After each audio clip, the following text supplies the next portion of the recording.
ಇನ್ನು ವಿಪಕ್ಷ ನಾಯಕ ಅಶೋಕ್ ವಿರುದ್ಧ ಭೂ ಹಗರಣ ಆರೋಪ. ಭೂ ಹಗರಣ ವಿಚಾರದಲ್ಲಿ ಬಿಜೆಪಿಯ ನಾಯಕರು ಸೈಲೆಂಟ್ ಆಗಿದ್ದಾರೆ. ವಿಪಕ್ಷ ನಾಯಕ ಅಶೋಕ್ ವಿರುದ್ಧ ಭೂ ಹಗರಣ ಆರೋಪ ಏನಿದೆ ಇದಕ್ಕೆ ಸಂಬಂಧಪಟ್ಟ ಹಾಗೆ ಬಿಜೆಪಿಯ ನಾಯಕರು ಬಹುತೇಕ ಯಾರೂ ಕೂಡ ಅಶೋಕ್ ಡಿಫೆನ್ಸ್ಗೆ ಬರ್ತಾ ಇಲ್ಲ.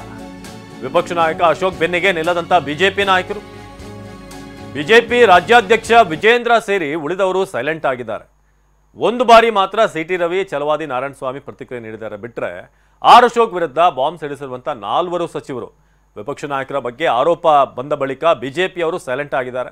ಜೊತೆಗೆ ಅಶೋಕ್ ಕೂಡ ಸೈಲೆಂಟ್ ಆಗಿದ್ದಾರೆ. ಈಗ ಮುಡಾ ಕೇಸ್ನಲ್ಲಿ ವಿರೋಧ ಪಕ್ಷ ನಾಯಕರು ಎಷ್ಟು ಅಬ್ಬರಿಸಬೇಕಾಗಿತ್ತು, ಆದರೆ ಸ್ವತಃ ವಿಪಕ್ಷ ನಾಯಕ ಅಶೋಕ್ ಅವರನ್ನೇ ಸೈಲೆಂಟ್ ಆಗಿದ್ದಾರೆ. ಯಾಕಂದರೆ ಅವರ ಜೊತೆಗೆ ಯಾವ ನಾಯಕರು ಕೂಡ, ರಾಜ್ಯಾಧ್ಯಕ್ಷರು ಕೂಡ ಸೇರಿದ ಹಾಗೆಯೇ, ವಿಜೇಂದ್ರ ಸೇರಿದ ಹಾಗೆ ಯಾರೂ ಕೂಡ ಜೊತೆಯಾಗಿ ನಿಲ್ತಾ ಇಲ್ಲ ಅನ್ನೋದು ಈಗ ಬಿಜೆಪಿಯ ವಲಯದಲ್ಲಿ ಕಂಡು ಬರ್ತಿರುವಂಥ ವಿಚಾರ.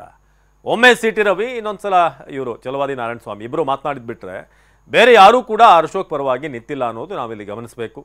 ವಿಪಕ್ಷ ನಾಯಕ ಅಶೋಕ್ ವಿರುದ್ಧ ಭೂ ಹಗರಣ ಆರೋಪಕ್ಕೆ ಸಂಬಂಧಪಟ್ಟ ಹಾಗೆ ಈಗ ಬಿಜೆಪಿ ನಾಯಕರು ಸೈಲೆಂಟ್ ಆಗಿರೋದು ಕಂಡು ಬರ್ತಾ ಇದೆ.